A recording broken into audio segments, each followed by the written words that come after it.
Hello everybody, स्वागत है आप लोगों का आज की इस क्लास में। आज से हम लोग स्टार्ट करने वाले हैं एयरफोर्स प्रीवियस ईयर क्वेश्चन। ठीक है, तो इसमें आप लोगों को मैं जो है एयरफोर्स के जो प्रीवियस ईयर क्वेश्चन है, पहले जो पूछे गए क्वेश्चन है उनको आप लोगों को कराने वाला हूँ। ठीक है, बट इधर आप लोगों का जो है 100% जो क्वेश्चन है वो प्रीवियस ईयर नहीं मिलेंगे। लगभग अगर मैं बोलूँ तो 20% ऑफ द क्वेश्चन जो है वो आप लोग के एक्सपेक्टेड क्वेश्चन है जो आप लोग को पेपर में पूछे जा सकते हैं, and 80% of the question are PYQs। Okay, तो मतलब 80% क्वेश्चन आप लोगों को जो है प्रीवियस ईयर क्वेश्चन दिए गए हैं एंड 20% क्वेश्चन जो है एक्सपेक्टेड क्वेश्चन दिए गए हैं। अगर आप लोग क्वेश्चन को देखोगे तो आप लोग फील करोगे कि ये क्वेश्चन आप लोग के पेपर में आ चुके हैं या फिर पेपर में आ सकते हैं। समझ आया कि नहीं? ठीक है, अब मैं बताता हूँ आप लोगों को कितने क्वेश्चन आप लोग को एक क्लास में मिलेंगे। ठीक है, अभी अपन लोग जो है 25 क्वेश्चन करेंगे क्लास में। अब 25 क्वेश्चन क्यों करेंगे? क्योंकि आज की क्लास का एक टारगेट है कि आप लोगों को केवल 50 लाइक्स करानी है। ठीक है, अब आप लोग 50 लाइक कैसे करा सकते हो वो आप लोग के ऊपर डिपेंड करता है। अगर 50 लाइक हो जाती हैं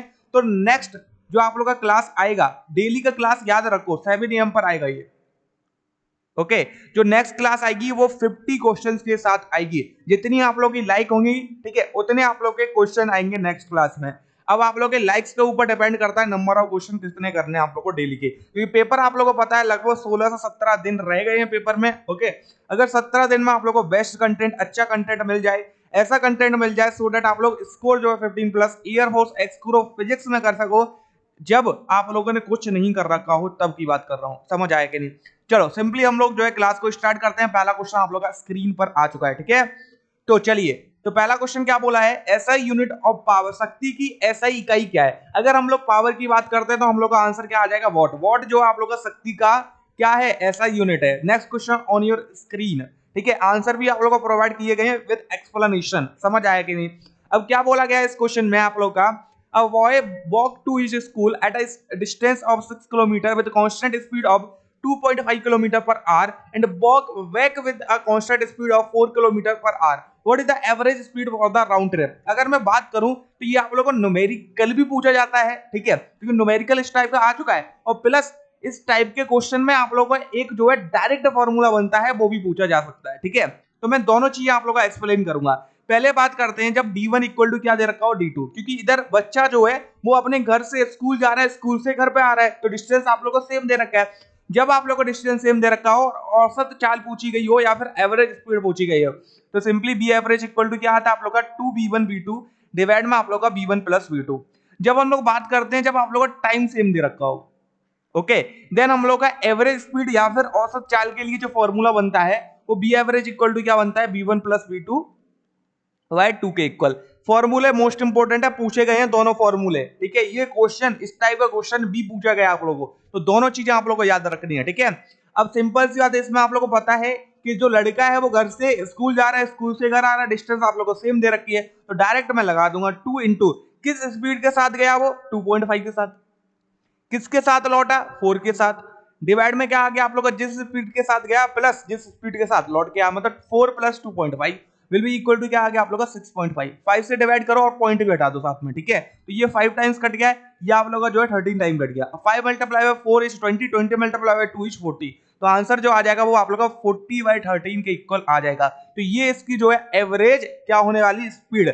समटाइम्स क्या होता है आप लोगों को इस टाइप के ऑप्शन दे रखे जाएंगे। ठीक है, दो ऑप्शन गिवन होंगे 40/13, ठीक है, एंड 40/13। एक में लिख दिया जाएगा मीटर पर सेकंड, एक में लिख दिया जाएगा किलोमीटर पर आवर, या फिर लिख दिया जा सकता है किलोमीटर पर सेकंड या फिर मीटर पर आवर लिख दिया जा सकता है। यूनिट में खेलेगा। समझ आया कि नहीं एग्जामिनर? तो इधर क्या आएगा आप लोग का किलोमीटर पर आवर, पर इधर नहीं दे रखा ऑप्शन में, तो हमें कोई भी दिक्कत नहीं है, डायरेक्ट हम लोग आंसर लगा देंगे। कौन सा वाला भैया? सी वाला ऑप्शन। ठीक है, चलो देखो सारी चीजें एक्सप्लेन कर रहा हूं, क्या पूछा जा सकता है क्या नहीं पूछा जा सकता है। एक तो आप लोगों को प्रीवियस ईयर क्वेश्चन मिल रहे हैं, प्लस एक्स्ट्रा नॉलेज भी मिल रही है, मतलब और कौन क्वेश्चन पूछा जा सकता है इस आप लोगों के कंसेप्ट के बेस्ड। समझ आया कि नहीं? चलो, तो थर्ड वाला क्वेश्चन करते हैं हम लोग। थर्ड वाला क्वेश्चन क्या बोला गया? वेक्टर ए दे रखा है, वेक्टर बी दे रखा है, वैल्यू बतानी है ए क्रॉस बी का मोड की। ठीक है, मतलब इसका मैग्नीट्यूड निकालना है, पहले क्रॉस प्रोडक्ट निकालना है फिर उसका मैग्नीट्यूड निकालना है हम लोग को। तो पहले क्रॉस प्रोडक्ट निकालना है, तो ए क्रॉस बी इक्वल टू क्या आएगा? इधर देखो भैया, आई जे के। समझ आया कि नहीं? आई क्या दे रखा है आप लोग को? 1 2 -1, और जे क्या दे रखा, सॉरी आप लोग को बी क्या दे रखा है? -1 -2 और -2। ठीक है, तो सिंपली आई, ठीक है। तो आई का रो एंड कॉलम छपाएंगे तो -2 मल्टीप्लाई बाय 2 इज -4, ठीक है, एंड -2 मल्टीप्लाई बाय -1, ठीक है, क्या आ गया आप लोग का -2। क्यों आ गया? क्योंकि ये तो प्लस हो गया और बीच में आप लोग का माइनस आएगा, इसलिए -2, ठीक है। अब आएगा -j, ओके। अब इसका j वाले का रो एंड कॉलम छपाएंगे तो मतलब कि -2 multiply by 1 is -2 and -1 multiply by -1 is +1 and minus इधर आएगा तो सिंपली आप लोग का -1 हो गया प्लस के। अब के वाले का रो एंड कॉलम छपाएंगे हम लोग तो -2 मल्टीप्लाई बाय 1 इज -2, ठीक है, और -1 इज मल्टीप्लाई बाय 2 इज +2, ठीक है। अब अगर मैंने एयरफोर्स प्रीवियस ईयर क्वेश्चन बोल रहे हैं तो ऐसा नहीं है कि आप लोग का नेवी के क्वेश्चन नहीं होंगे, इसमें आप लोग का नेवी एंड एनडीए के क्वेश्चन भी होंगे। तो नेवी का पेपर भी 6 जुलाई से स्टार्ट है, ठीक है, तो वो भी इस वीडियो को देख सकते हैं। एंड मैं होप कर रहा हूं जो नेवी का पेपर देंगे वो ऑटोमेटिकली एयरफोर्स का पेपर दे रहे होंगे, ठीक है। चलो, तो क्या आ गया आप लोग का -6 आई, इधर क्या आ गया आप लोग का +3j, ठीक है, और इधर क्या आ गया आप लोग का 0 के इक्वल, ओके। अब इसका निकालना मैग्नीट्यूड, तो मैग्नीट्यूड निकालेंगे तो a क्रॉस b का मैग्नीट्यूड क्या आएगा आप लोग का अंडर रूट में 6 का स्क्वायर 36, 3 का स्क्वायर क्या आ गया आप लोग का 9 और प्लस आप लोग का 0, तो अंडर रूट में क्या आ गया आप लोग का सिंपली 45, ठीक है। तो ये आप लोग का जो है मैग्नीट्यूड होने वाला है, तो बी ऑप्शन जो है करेक्ट हो जाएगा, ओके। चलो, नेक्स्ट क्वेश्चन आप लोग का स्क्रीन पर आ चुका है। क्या बोला गया? फोर्स ऑफ एक्शन है, force of reaction never cancel each other as they are, ठीक है। अगर हम लोग बात करते हैं क्रिया प्रतिक्रिया बल की, ठीक है, तो भैया ये हो गया मेरा बंदा, ठीक है, ये हो गई मेरी बॉल। मैं हमेशा दो ही एग्जांपल लेता हूं। दीवार में एक बंदा मुक्का मार रहा है, ठीक है, क्यों लेता हूं? क्योंकि इसको गुस्सा बहुत है, ठीक है। इसने जो मुक्का मारा मतलब इसने जो दीवार पर फोर्स लगाया वो फोर्स ऑफ एक्शन या फिर क्रिया बल हुआ, जिसको हम लोग F12 से लिखते हैं। अब भैया दीवार को गुस्सा आया होगा, दीवार ने क्या बोला, फालतू में मुझे काय मार रहा है, ठीक है। तो दीवार ने उसके मुक्के पर एक फोर्स लगाया जिसको हम लोग प्रतिक्रिया बल बोलेंगे या फिर रिएक्शन फोर्स बोलेंगे, जिसको हम लोग F21 बोलते हैं।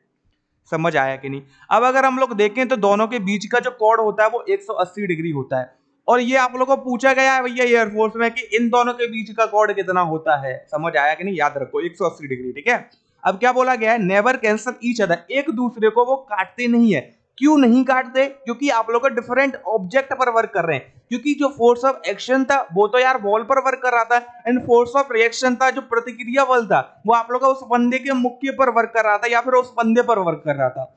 समझ आया कि नहीं? तो इधर क्या हो गया आप लोग का 3 पॉइंट समझे, ओके। पहला पॉइंट जो समझे, एक तो इन दोनों के बीच में जो कोण होता है 180 डिग्री का होता है, या फिर हम लोग बोल सकते हैं ये अपोजिट डायरेक्शन में लगते हैं। सेकंड क्या समझे आप लोग, ये जो है डिफरेंट ऑब्जेक्ट पर वर्क करते हैं। समझ आया कि नहीं?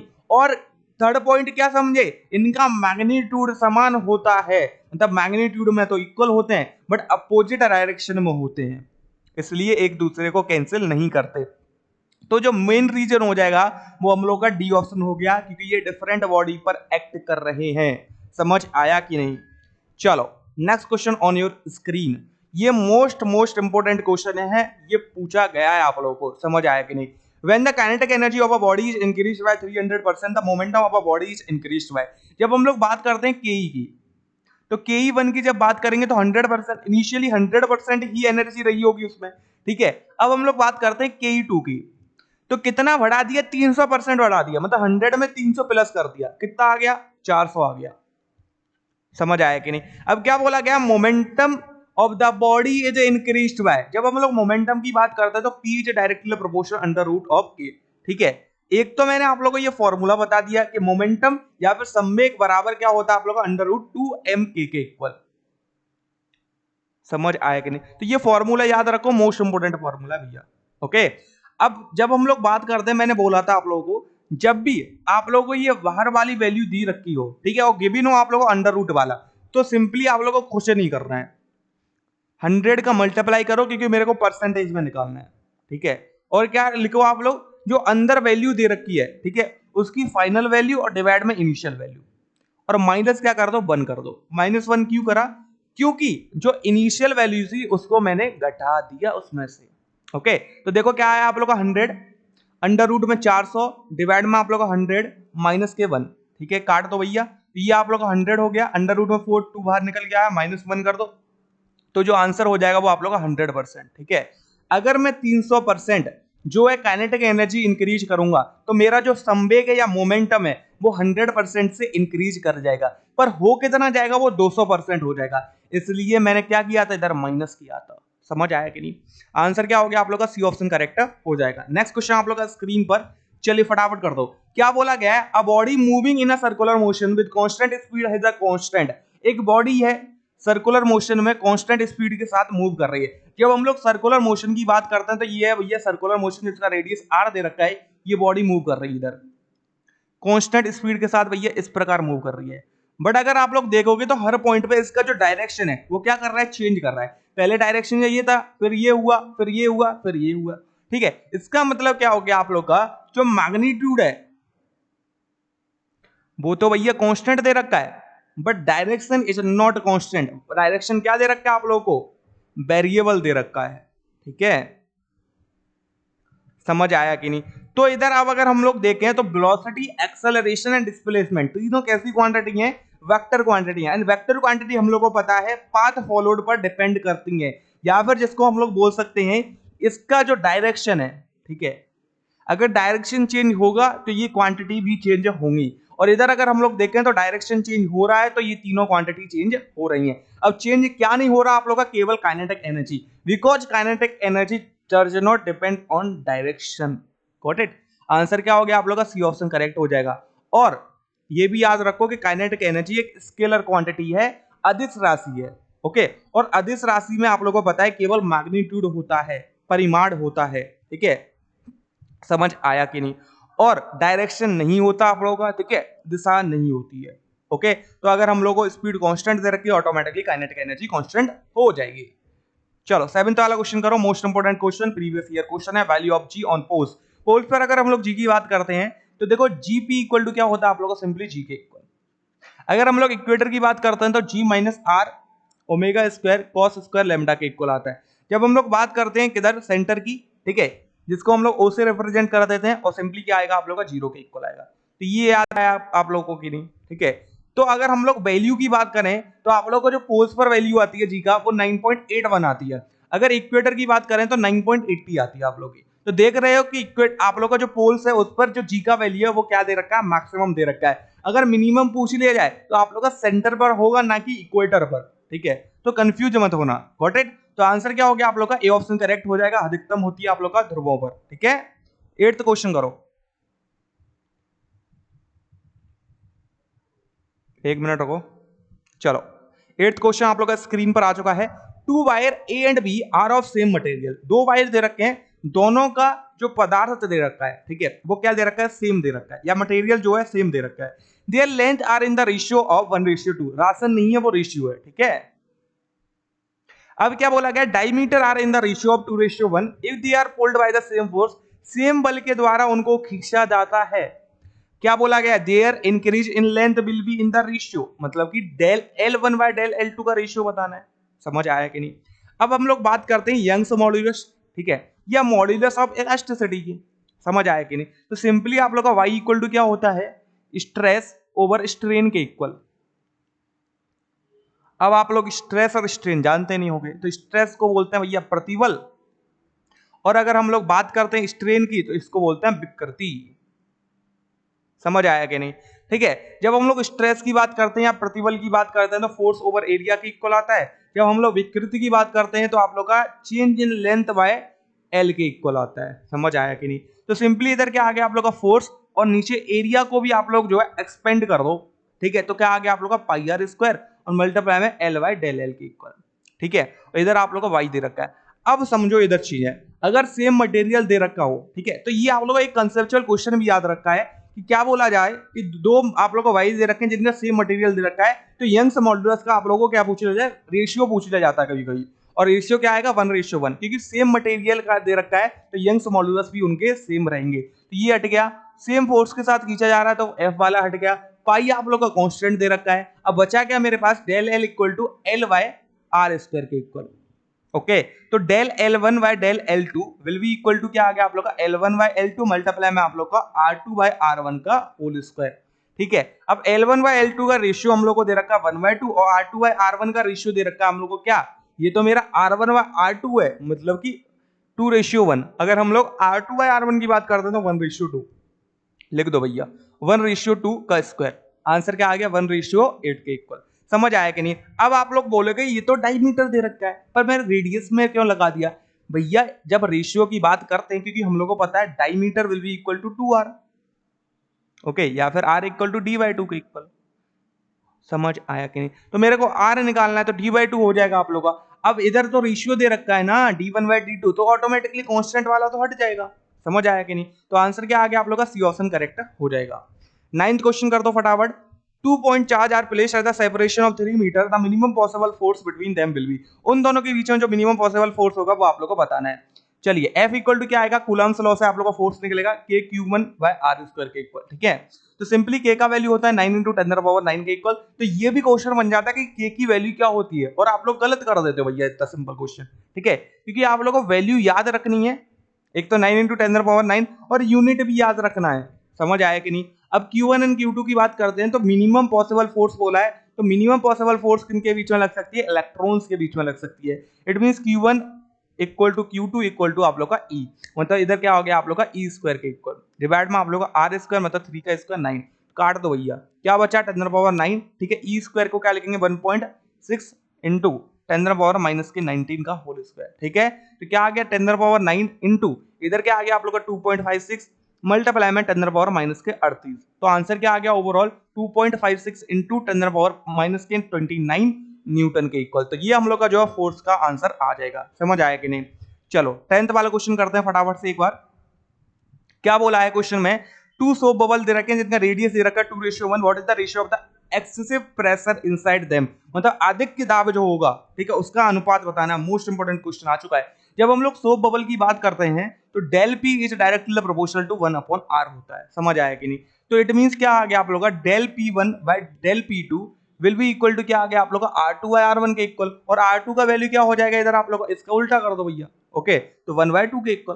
तो आंसर क्या आ गया हम लोग का इधर जो है 1:2 के इक्वल आ जाएगा। ए ऑप्शन करेक्ट हो जाएगा, ठीक है।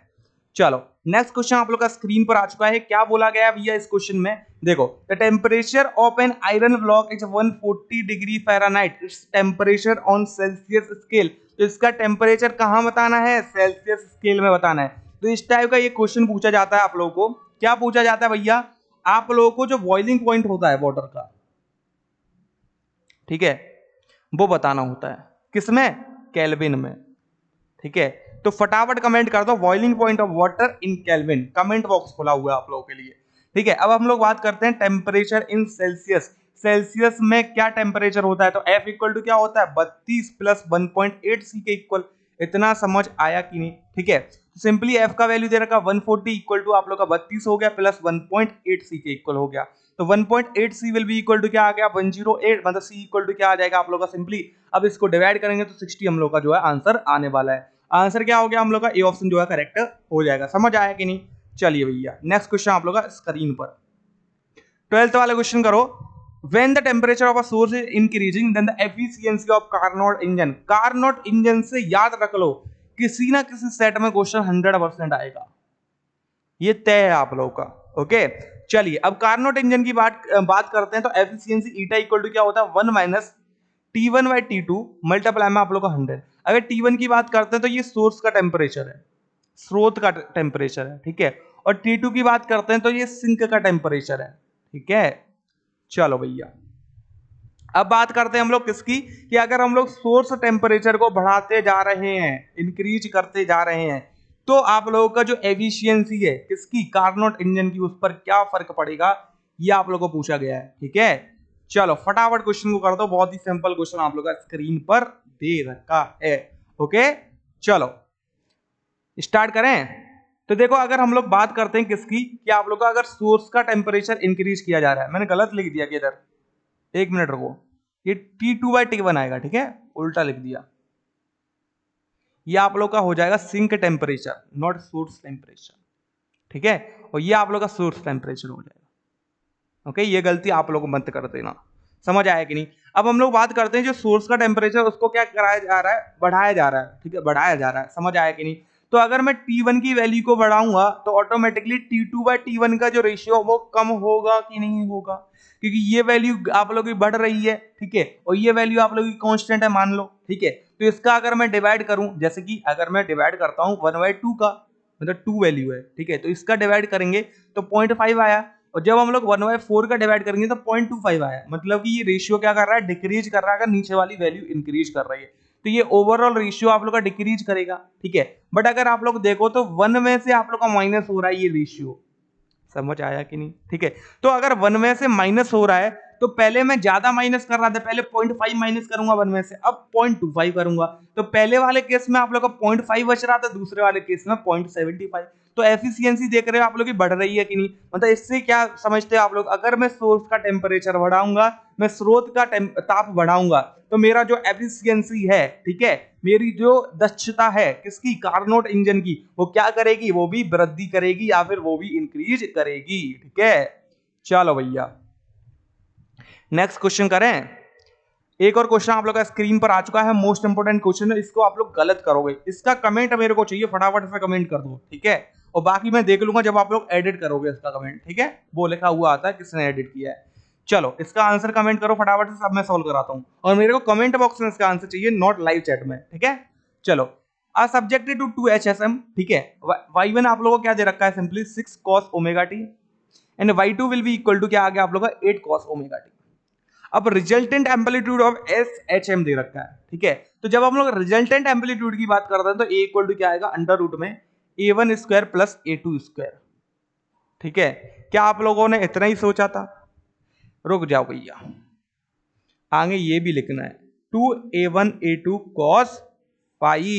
अगर हम लोग फेज देखें तो समान दे रखा था फाई, मतलब पैरेलल दे रखे हैं, ये जीरो दे रखे हैं, ठीक है, तो इधर क्या आ जाएगा आप लोग का cos जीरो, तो A इक्वल टू क्या आ गया आप लोग का अंडर रूट में A1 का स्क्वायर प्लस A2 का स्क्वायर प्लस इधर 2A1 A2 और cos zero will be equal to 1, okay. तो सिंपली A इक्वल टू क्या आ जाएगा A1 प्लस A2 के इक्वल, ये नहीं सोचा होगा आप लोगों ने, डायरेक्ट लगाया होगा A equal to under root A1 plus A2 square, ठीक है। जब फेज एंगल 90 डिग्री होता है तब आप लोग का लगेगा A1 square plus A2 square, जब फेज एंगल 0 डिग्री दे रखा है आप लोगों का, then your answer will be A equal to A1 plus A2, तो आंसर क्या आ जाएगा आप लोगों का 8 प्लस 6 विल बी बराबर 14, ठीक है। तो आंसर क्या हो गया आप लोग का, बी ऑप्शन होगा, ना कि सी, ठीक है।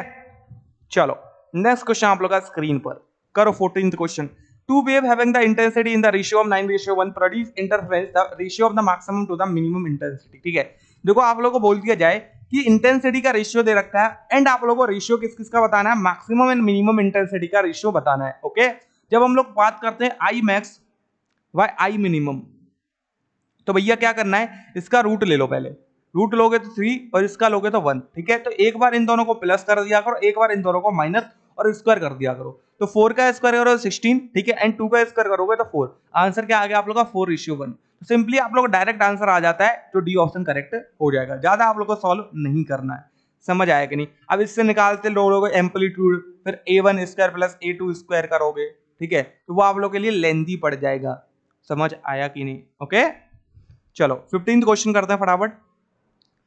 If a point charge q is enclosed in a closed surface, then the electric flux of the surface will be, उस surface का electric flux क्या होगा। बहुत ही सिंपल क्वेश्चन दे रखा है आप लोगों को, किसमें दे रखा है, क्लोज्ड सरफेस में, क्या दे रखा है, चार्ज q, ओके। जब हम लोग इलेक्ट्रिक फ्लक्स की बात करते हैं तो फाई इक्वल टू क्या होता है, sigma q by epsilon naught, then मेरा आंसर क्या हो जाएगा भैया, बी ऑप्शन करेक्ट हो जाएगा। इधर आप लोग कंफ्यूज होते हैं, क्यों, जब आप लोगों को एक क्लोज सरफेस में डाइपोल रख दिया जाए और डाइपोल पर आप लोगों को चार्ज पता है plus Q and minus Q होता है, तो आप लोगों का सिग्मा क्यू क्या होगा, प्लस क्यू माइनस क्यू, जो किसके इक्वल हो गया, जीरो के, मतलब फाई इक्वल टू क्या आ गया, जीरो बाय एप्सिलॉन नॉट के इक्वल, मतलब जीरो के इक्वल। तो याद रखो क्लोज सरफेस में अगर मैं इलेक्ट्रिक डाइपोल रख देता हूं, देन मेरा जो इलेक्ट्रिक फ्लक्स आएगा या फिर विद्युत फ्लक्स आएगा वो जीरो के बराबर आएगा। बट अगर कोई क्यू चार्ज क्लोज सरफेस में रखा है तो क्यू बाय एप्सिलॉन नॉट के इक्वल आएगा, जिसको हम लोग sigma Q by epsilon not भी कह देते हैं, ठीक है। चलो 16th क्वेश्चन कर दो। Electric capacity of earth, answer क्या आ गया आप लोग का 711 माइक्रोफैराड। मैं इसको सॉल्व नहीं कराऊंगा, आप लोगों को फॉर्मूला बता देता हूँ। C equal to 4 pi epsilon naught R के इक्वल। R क्या आप लोग का 6400 किलोमीटर। सॉल्व कर लो, ठीक है। आप लोग का डायरेक्ट याद रखना 711 माइक्रोफैराड के इक्वल आता है। चलो भैया नेक्स्ट क्वेश्चन आप लोग का स्क्रीन पर, the specific resistance of wire, कोई भी वायर का स्पेसिफिक रेजिस्टेंस क्या होगा। जब हम लोग रो की बात करते हैं तो आर ए वाई किसके इक्वल होता है, एल के इक्वल होता है। समझ आया कि नहीं, ठीक है। अब हम लोग बात करते हैं जो स्पेसिफिक रेजिस्टेंस है किस पर डिपेंड करता है, तो भैया आप लोग डायरेक्ट आंसर लगाओगे लेंथ और क्रॉस सेक्शन एरिया। तो कुछ तो भैया क्या सोचेंगे कि भैया दो दो ऑप्शन सही है इसमें, तो बट ऐसा नहीं है कुछ। जब हम लोग रो की बात करते हैं तो ये मटेरियल पर डिपेंड करता है, नेचर पर डिपेंड करता है, कैसा नेचर है मटेरियल का, ठीक है, कैसा वायर का नेचर है आप लोग का। सेकंड क्या है आप लोग का, टेम्परेचर, टेम्परेचर पर डिपेंड करता है, ताप पर डिपेंड करता है। तो आंसर क्या हो जाएगा आप लोग का, does not depend upon its length, cross section area and mass. जब हम लोग स्पेसिफिक रेजिस्टेंस की बात कर रहे हैं for conductor, specific resistance is directly proportional to temperature, तो इस चीज को भी याद रखो, okay. Inversely proportional for semiconductor, इस चीज को भी याद रखो, ठीक है। चलो नेक्स्ट क्वेश्चन आप लोग का स्क्रीन पर आ चुका है। ये क्वेश्चन आप लोगों को अभी पूछा गया है जो नवंबर में पेपर कराया गया था, ठीक है। Kirchhoff second law represent the law of conservation of, तो अगर हम लोग किरचॉफ की बात करते हैं तो फर्स्ट लॉ किसको करता है, चार्ज कंजर्वेशन को, सेकंड किसको करेगा, एनर्जी को।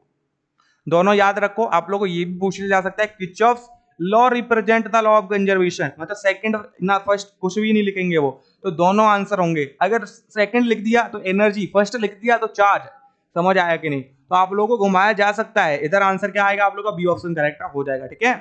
19th क्वेश्चन कर दो, ये भी क्वेश्चन आप लोग को पूछा गया है। अब और क्या बोला जाए, हर क्वेश्चन प्रीवियस ईयर कराया जा रहा है। Work done in rotating the magnetic dipole capital M at 180 degree angle with respect to the direction of magnetic field B will be, okay. तो चलो भैया बताते हैं इसको। ये आप लोग का क्या हो गया, मैग्नेटिक डायपोल हो गया कैपिटल M, ये क्या हो गया आप लोग का, मैग्नेटिक फील्ड B हो गया, ओके। चलो अब क्या बोला जा रहा है, 180 डिग्री के कोण पर घुमा दिया जाता है, मतलब कि मैग्नेटिक डायपोल अब कहां आ गया, इधर, मतलब इन दोनों के बीच का कोण क्या हो गया, 80, मतलब φ1 क्या आता है 0, φ2 कितना हो गया आप लोगों का 180। अब वर्क डन निकालना है मेरे को, तो W इक्वल टू क्या आता है, MB और 1 माइनस कॉस फाई के इक्वल, ठीक है। जब मेरे को बोला नहीं जाए किस एंगल पे आप लोग का इनिशियली दे रखा है, तो इनिशियली मैं क्या मानूंगा 0 पे दे रखे थे, मतलब पैरेलल थे एक दूसरे के, ठीक है। जब बोल दिया जाए कि 90 डिग्री पे थे, ठीक है, तो आप लोग का आंसर अलग होगा, उस टाइप का क्वेश्चन आता है, वो भी कराऊंगा, टेंशन ना लो, ठीक है। चलो तो क्या आ गया इधर आप लोग का MB 1 माइनस cos 180, ठीक है। तो cos 180 का आप लोग को वैल्यू पता होगा -1 होता है, तो आंसर क्या आ गया आप लोग का 2 MB के इक्वल। मस्ट इंपोर्टेंट है, ठीक है, मोस्ट इंपोर्टेंट। चलो करो 20 वाला क्वेश्चन। अब क्या बोला गया है, if the direction of the initial velocity of a charge particle is neither along nor perpendicular to that of the magnetic field then the orbit will be. Most important question and previous year question. और क्या बोला जाए भैया, ठीक है। देखो मैं इधर आप लोगों को 3 क्वेश्चन बताऊंगा। फर्स्ट क्वेश्चन जब 0 डिग्री पे हो, सेकंड क्वेश्चन 90 डिग्री पर हो, ठीक है, and third question theta is greater than 0 and less than 90 degree, okay, मतलब किसी एंगल पर हो। समझ आया कि नहीं। जब हम लोग बात करते हैं 0 डिग्री की, ठीक है, या फिर हम लोग बोले जो डायरेक्शन है इनिशियल वेलोसिटी का चार्ज पार्टिकल का, वो कहाँ है, अलोंग मैग्नेटिक फील्ड है, मतलब ये अगर मैग्नेटिक फील्ड है, इसी डायरेक्शन में आप लोग का इनिशियल वेलोसिटी हो, देन इन दोनों के बीच का जो एंगल होगा वो 0 डिग्री, और जो पाथ बनेगा वो कैसा होगा, पैरेलल होगा। समझ आया कि नहीं। अब जब हम लोग 90 की बात करते हैं तो ये आप लोग का मैग्नेटिक फील्ड V हो गया, ये आप लोग का वेलोसिटी B हो गया। तो अब जो पाथ बनेगा वो कैसा बनने वाला है आप लोग का, सर्कुलर बनने वाला है, ठीक है, वृत्त ये पाथ बनने वाला है। जब हम लोग थीटा जो है 0 से बड़ा हो और 90 से छोटा हो, तो कौन सा बनता है भैया, हेलिक्स बनता है। अब हेलिक्स क्यों बनता है ये भी बताते हैं। देखो हेलिक्स पाथ कुछ इस प्रकार होता है, स्प्रिंग टाइप की तरह। अब ये स्ट्रेट लाइन जा रहा है, ठीक है, बट अब ये क्या कर रहा है, इसे सर्कुलर भी कराने की कोशिश कर रहा है और स्ट्रेट भी कराने की कर रहा है, ठीक है। तो इसलिए आप लोग का कैसा बनना है, एक हेलिक्स पाथ बनना है। समझ आया कि नहीं। हेलिक्स पाथ को हम लोग जो है सर्पिल पाथ भी बोलते हैं, ठीक है। तो आंसर क्या आ गया आप लोग का, डी ऑप्शन करेक्ट हो जाएगा। Next question on your screen. चलो 21 वाला क्वेश्चन आ चुका आप लोग का स्क्रीन पर। क्या बोला गया है, a force of 5 newton acceleration produce on a body of weight 9.8 newton, what is the acceleration.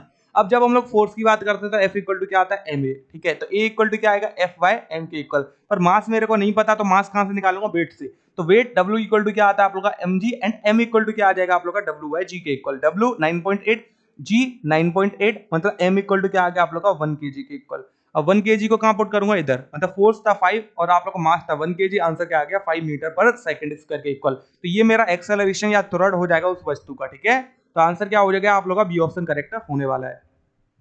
चलो भैया, तो नेक्स्ट क्वेश्चन आप लोग का स्क्रीन पर आ चुका है। After how many half life will the number of atom of the radioactive material become 25%। ये भी बहुत इंपॉर्टेंट क्वेश्चन है, ओके।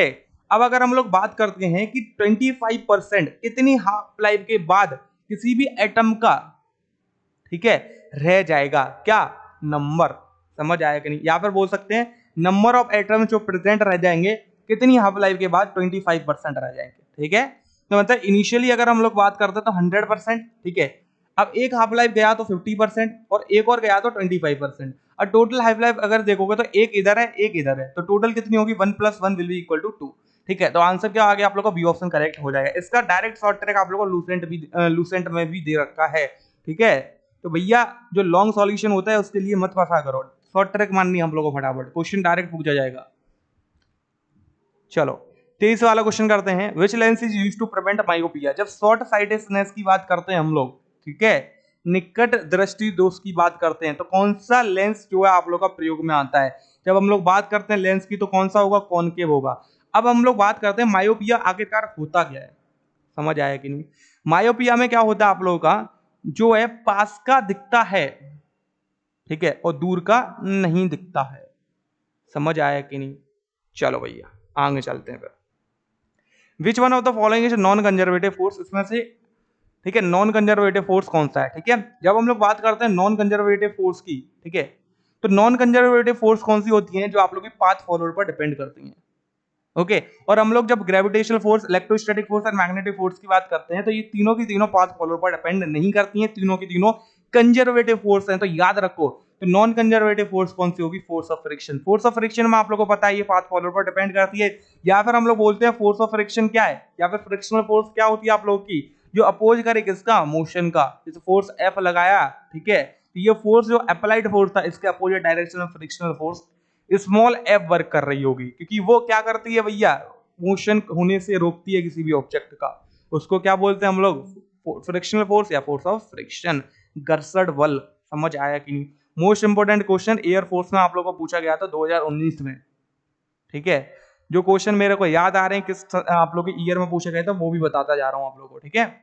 चलो लास्ट एंड फाइनल क्वेश्चन आज की क्लास का क्या दे रखा है आप लोगों को, रेशियो ऑफ म्यू के बाय म्यू एल, ठीक है।